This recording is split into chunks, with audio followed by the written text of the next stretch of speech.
सो हमारा next topic है seed. पहले से नोट से अंडरस्टैंड करते फिर इसकी एनसीईआरटी रीडिंग करेंगे।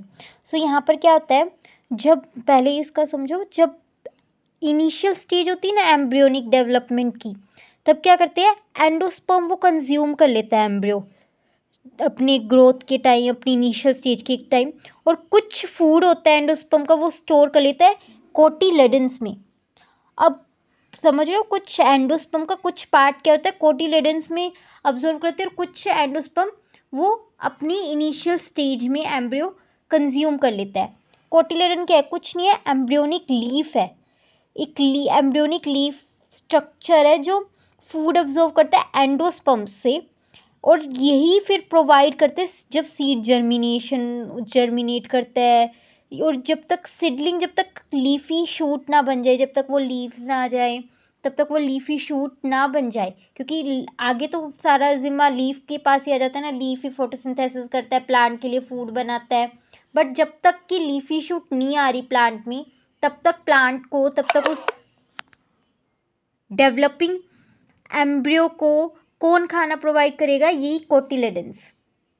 एंड उसी एम्ब्रियोनल एक्सिस, अब ये हमारी एक एम्ब्रियोनल एक्सिस है, एम्ब्रियो, ये पूरा एम्ब्रियो है। एम्ब्रियोनल एक्सिस के जो ये कोटिलेडन जहाँ से अटैच है, उस पॉइंट से जो नीचे वाला जो पार्ट है उसे बोलते हैं hypocotyl part of embryonal axis below the attachment of cotyledons. उस जो हाइपोकोटाइल की टिप होती है उस पे होता है रेडिकल।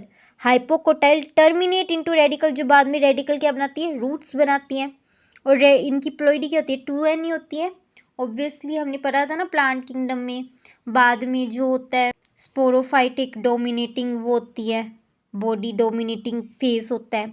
बाद में ऐसे मतलब जैसे जैसे हायर प्लांट्स होते रहते हैं, एंजियोस्पर्म में ही होगा ना वो सीड। तो जो डेवलपिंग है, जो मतलब प्लांट की जो मेन बॉडी होती है वो क्या हो जाती है, स्पोरोफाइट डोमिनेट हो जाती है, जिसकी प्लोइडी क्या होती है, 2n। सो ये 2n है सारी प्लोइडी। फिर उसके बाद जो अटैचमेंट के ऊपर है, जो एक्सिस जो ये दिख रही है आपको, वो क्या है, epicotyl, that is a part of axis above the attachment of cotyledon. उसकी टिप पे एपिकोटाइल किस में टर्मिनेट हो रही है, प्लूमिल में, जो पूरी शूट बनाएगी। अब यहाँ पर पार्ट्स ऑफ एम्ब्रियो कौन कौन से हैं, प्लूम्यूल, देन एपिकोटाइल, फिर हाइपोकोटाइल, और फिर रेडिकल। इन कोटिलेडन्स को नहीं बोले क्योंकि सिर्फ एक फूड रिजर्व है, फूड रिजर्व करके रखा हुआ है ताकि वो उसको प्रोवाइड करे डेवलपिंग प्लांट्स को। जब तक कि लीफिंग शूट ना आ जाए, जब तक वो लीफ ना आ जाए उनके लिए खाना बनाने वाली, तब तक उन्हें कौन प्रोवाइड करता है फूड, कोटिलेडन्स प्रोवाइड करते हैं। तो मोस्टली नॉन एंडोस्पर्मिक, जो नॉन एंडोस्पर्मिक कहते हैं, जब अगर एम्ब्रियो सारा अपना एंडोस्पर्म कंज्यूम कर लिया, उसकी डेवलपमेंट में कुछ नहीं छोड़ा, अपनी डेवलपमेंट के टाइम सारा हमने ना, उस फ्रूट्स में हमें वो एंडोस्पर्म मिलेगा ही नहीं। वो फ्रूट्स जब डेवलप हो रहे थे, मतलब वो प्लांट्स डेवलप हो रहे थे, तब सारा एंडोस्पर्म कंज्यूम हो चुका है, मोस्टली सारा हो चुका है। सो उसके एग्जाम्पल क्या क्या दिए हैं एनसीईआरटी में, पी, बीन, ग्राम, सारे सेम से ही हैं, एक जैसे से ही दिखते हैं, छोटे छोटे दाने दाने टाइप्स। सो याद रह जाएगा। पर इसमें एक्सेप्शन क्या है, कैस्टर, जो कि एक डाइकोट है, क्योंकि ये जो मोस्टली जो डाइकोट होते हैं, डाइकोट और मोनोकोट क्या होता है, डाइकोट में ये 2 कोटिलेडन्स होंगे, और जो मोनोकोट होगा उसमें 1 होगा। और मोस्टली डाइकोट में क्या होता है, वो डाइकोट ना, डाइकोट की पहचान होती है जो वुडी होते हैं, जो बिल्कुल लक्कड़दार ब्राउनिश जो होती है उनकी ब्राउन वुड।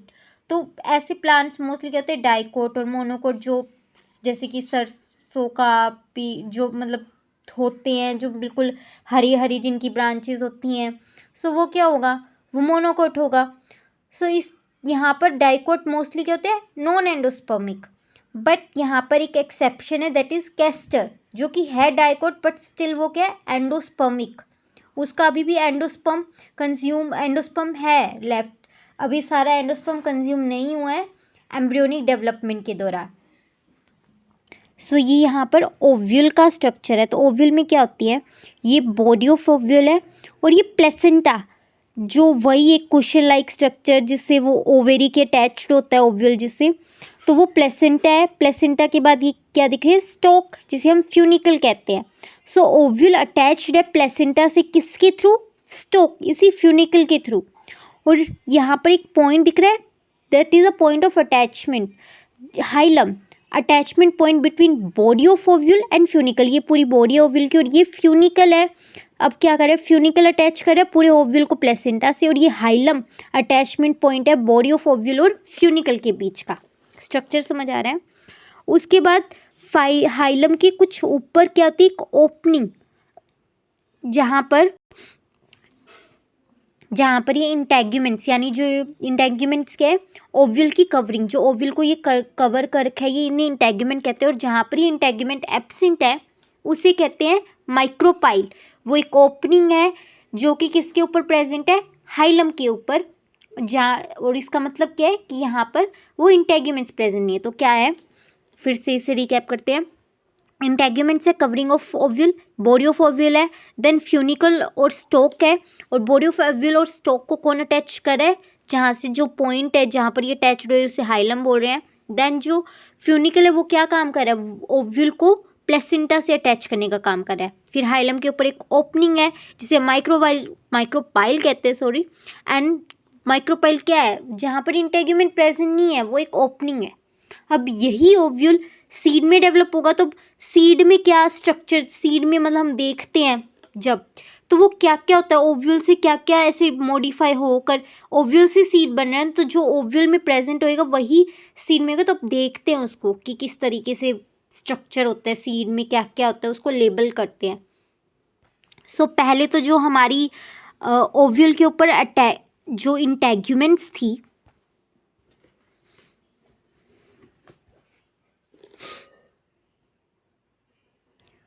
वो क्या बना रही है, वही सीड कोट बना रही है। सो सीड कोट फॉर्म किससे होती है, इंटेग्यूमेंट से। जो वो इंटेग्यूमेंट्स थी जो ओव्यूल पे थी वही क्या बन जाती है, seed coat. Outer seed coat को टेस्टा बोलते हैं, और जो ये इनर साइड में सीड कोट है उसे टेगमेन बोलते हैं। अब मैं इसको कैसे ध्यान रखती हूँ, क्योंकि हम कंफ्यूज हो सकते हैं ना कि कौन टेस्टा था कौन टेगमेन था। तो मैंने ऐसे याद किया कि जैसे आउटर, यानी ये आउटर जो इंटेग्यूमेंट एक तरीके से ये आउटसाइड है, मतलब ये ऐसे इमेजिन करो ये वर्ल्ड को फेस, दुनिया को फेस करेगी, तो इसे हार्ड होना पड़ेगा। ये टेस्ट होंगे इसके, जितना वो दुनिया के समीप रहेगी। सो इसका नाम टेस्ट है और ये हार्ड है। और इनर टैगमेन याद रह जाएगा। उसके बाद अब ये ओव्यूल किस में प्रेजेंट था, ओवेरी में, और ओवेरी हमारी फ्रूट में कन्वर्ट होती है और ओव्यूल सीड में। सो अगर ओवेरी के अंदर ओव्यूल था तो फ्रूट के अंदर क्या होगा, सीड, यानी ओवेरी फ्रूट में बदल गई और जो उसके अंदर ओव्यूल था वो सीड में बदल गया यहाँ। सो ये फ्रूट है, उसके अंदर ये सीड है, सीड कोट दिख ली। और जहाँ पर ये हमारी सीड कोट एब्सेंट है, यानी सीड कोट किससे बनी है, इंटेग्यूमेंट से ही। तो जहाँ ओव्यूल में इंटेग्यूमेंट एब्सेंट थी उसे क्या बोलते थे, माइक्रोपाइल। तो यहाँ पर भी तो वही है, जहाँ पर सीड कोट एब्सेंट है वो क्या है, micropyle. That is very small, जो मतलब स्मॉल है, एक ओपनिंग दिखेगी। कभी हम वो जो ग्राम होते हैं ना, चना लेंगे, उसमें भी देखना एक जो दो बीच में एक होल टाइप्स होगा जहाँ पर वो सीड कोट प्रेजेंट नहीं होगी, कभी देखना उसको। इनफैक्ट एनसीईआरटी में डायग्राम भी है। और उसके बाद जो एक स्कार, यहाँ पर एक स्कार, एक निशान दिखेगा, जो कि हमारा हाइलम क्या था ओव्यूल में, जो अटैच कर रहा था ओव्यूल को फ्यूनिकल से, तो वही ये निशान है जो सीड को अटैच कर रहा है फ्रूट से। सो ये हो गया। ओव्यूल में भी हाइलम क्या काम कर रहा था, बॉडी ऑफ ओव्यूल को अटैच कर रहा था फ्यूनिकल से, एक तरीके से फ्रूट से, ओवरी से अटैच कर रहा था। तो इसी तरीके से यहाँ पर भी वो हाइलम, वो स्कार है, वो निशान है जो सीड को अटैच कर रहा है फ्रूट से। सो ये ओवरऑल स्ट्रक्चर था ओव्यूल का, सीड का, और एम्ब्रियो के क्या क्या पार्ट्स होते हैं।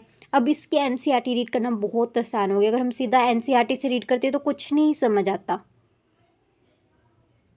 तो अब हम जब पढ़ेंगे एनसीईआरटी को तो हम एक एक लाइन हमारे लिए मक्खन होगी।